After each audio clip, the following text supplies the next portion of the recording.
Yes. to address certain things. But then don't think that, oh, this is very difficult. It's more about improving one's potential, being a better person tomorrow than what you're today. That's what is Ayurveda and yoga all about. Yoga is a sister science to Ayurveda, which tells you how to go inwards, Yeah. listening or improving that conscious living in you.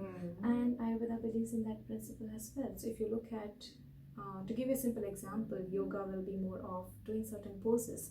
But then when you look deeper into it, there are some days when you're more flexible, there are some days when you're less flexible. And then you take Ayurvedic principles here, what kind of diet you should be eating, and when you should be going to bed, what time you should be eating, and what time you should be doing the yoga for better flexibility.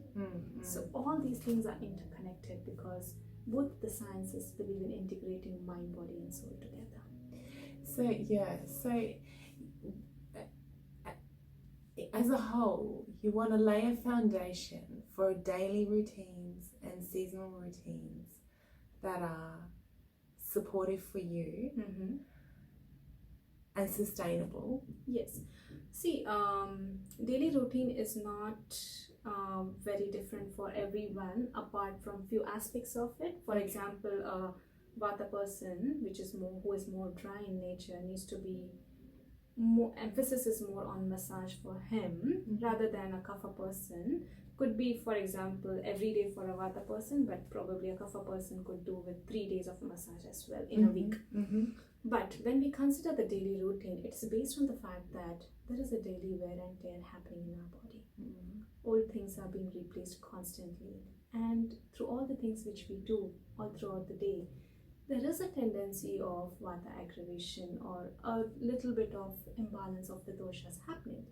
But the ultimate aim is to look at the productivity at daily level, enhancing one's productivity at the daily level. If you wake up early in the morning, you have so much of time to do so many other works.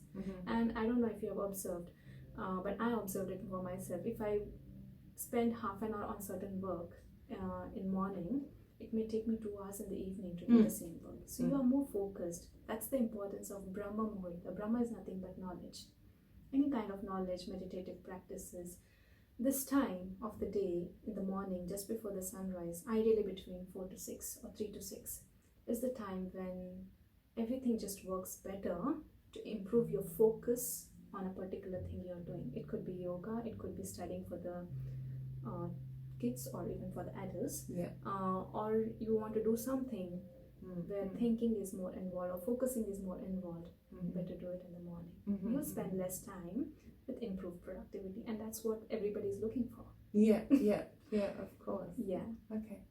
So these things, you align yourself with that. So for example, people may exercise any part of the day, but when you do it in the morning, your body gives you the necessary strength. And to exercise, probably after you finish your day, when it's the time to shut down your body and go to sleep, if you do exercise during that time, probably you'll feel more exhausted, as well as you wouldn't get a peaceful sleep because your mind is more active during that time. You have stimulated it rather than calming it down and relaxing and going to sleep.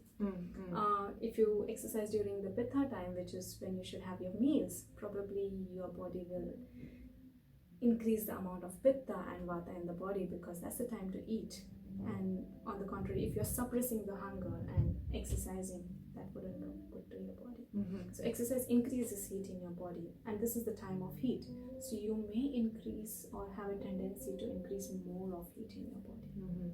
And that to a dry heat, which would basically affect your strength, vitality, and your kind of energy you have for the daily activities. So, and for example, if you eat during the Pitta time, your main meal, that will be digested well.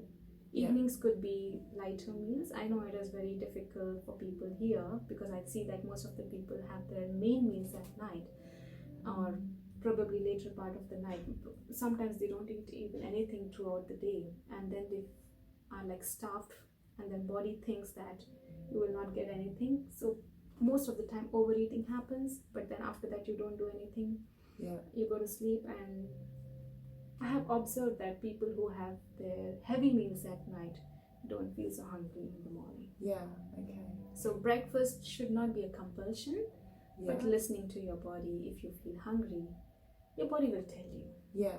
It's just being aware of. The baby knows when he is hungry. It's not forceful feeding. Yeah. It's more important. Oh, he will cry. Definitely he'll cry. That we are born with those urges, but only when we involve ourselves and prioritize other things over our urges. I think that's the problem. That's the timing problem. Your body Yeah. also stops helping you. We lose touch with those. With that, I think it needs just a little bit of tuning and prioritizing the things, because if you listen to your body will help you in your other functions as well. When you go against it, things are not very good. Yeah. So as we have in our day-to-day communication with our closed ones, or even in our social life, harmony in every aspect is very important. Yeah. Lovely. Thank you, Most Dr. welcome. Shweta. We'll talk again, okay? Yes. Thank you so Lovely. much for today. Lovely to talk to you. Yeah. Likewise. Thank you. Take care. Bye-bye. Bye.